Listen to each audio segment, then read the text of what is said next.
Hi there. Today's book is Pilgrim Days by Alastair McKenzie, who was born in New Zealand in a military family, and he served in the New Zealand Army's infantry as an officer, which included service in Vietnam War. And this added to his credibility in his subsequent military career, having done active service. So he comes over to the UK and he joins the parachute regiment, 3 Para, where he finds the attitude more relaxed than that of the New Zealand Army, and really gets immersed in the para culture. And he deploys to Northern Ireland. It's all detailed in the book, Hong Kong and so on.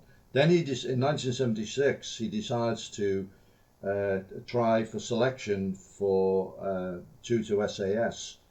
So his selection is talked about as all the guys do in such books, and then he has to take Officers Week.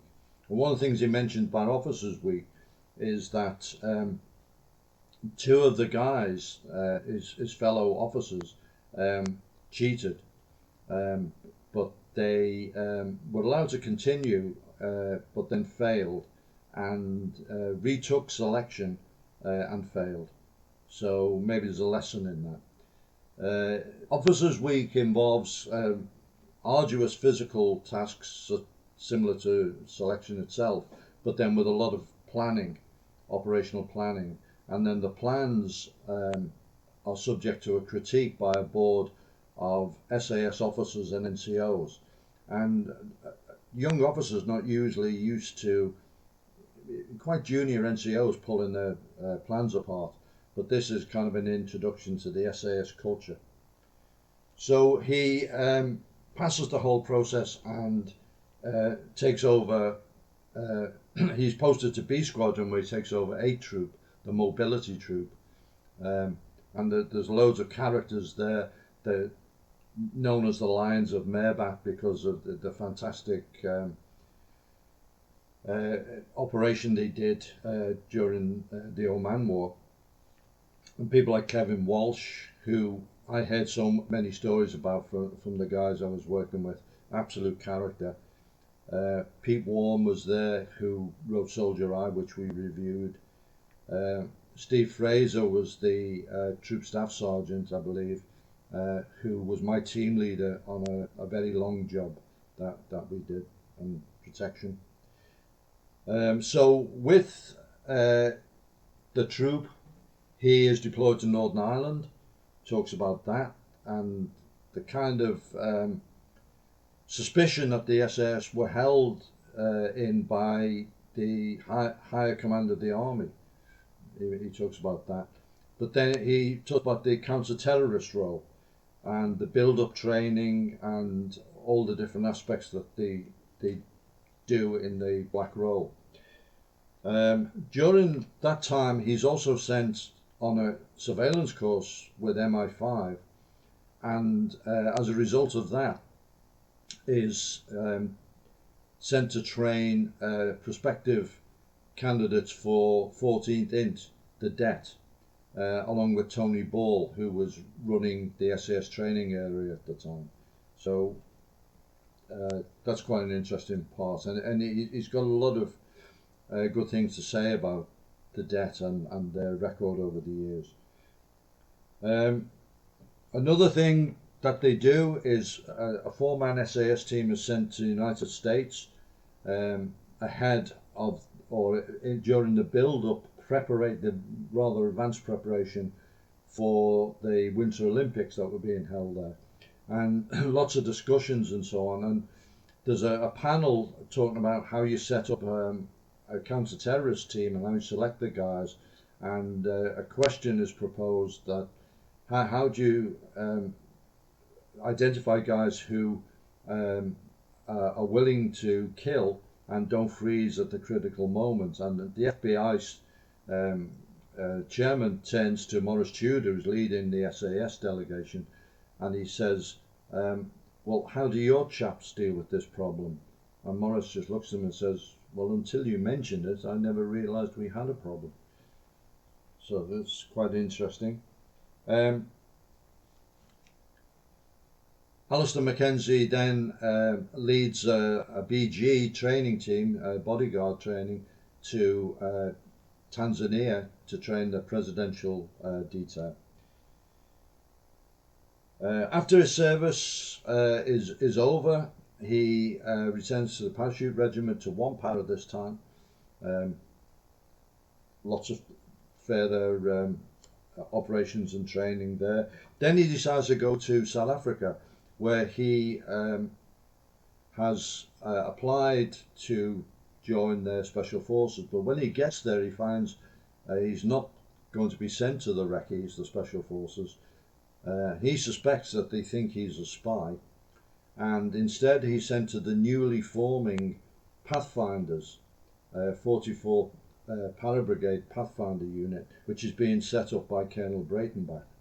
Now, this is the officer who set up the recce's in the first place, and quite a few books on the South African Special Forces I've reviewed, so I would refer you to them for more on this. So South Africa was engaged in a couple of conflicts, Angola and Namibia, so it's quite a busy time. One of the things he does mention is one of the senior NCOs, Sergeant Major, Dennis Krukamp,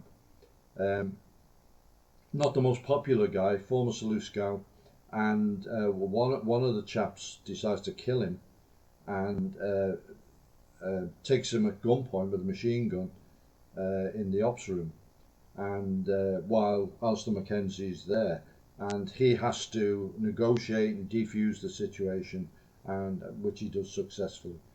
And it's quite when Dennis Krukamp later wrote his book, he sent a copy to Alastair McKenzie with a nice inscription about saving his life. He then does he returns to civilian life, and he joins KMS, which was a company set up to supply training, mainly almost exclusively training to military units of countries friendly to the UK, staffed almost exclusively by SAS guys. And he's involved in some of the close protection contracts that they were running as well. And during this time, he also joins 2-1 SAS in London, and is surprised to find out he has to go through selection again, but he does it. Following that, he goes back to the New Zealand Army for a while. They won't let him into the SAS, probably some jealousy involved, but he doesn't find it a particularly uplifting experience, and then goes to Oman and joins the Sultan's Special Forces, and is put in command of the D Squadron, which is the counter-terrorist squadron, the Cobras. He manages to persuade, Keith Farnes was running the SSF, manages to persuade him to bring in some former Rhodesian officers into the unit who had vast experience, and they did very, very well, but there was a certain amount of jealousy from the British contract officers, and after their contracts were up, they were never renewed.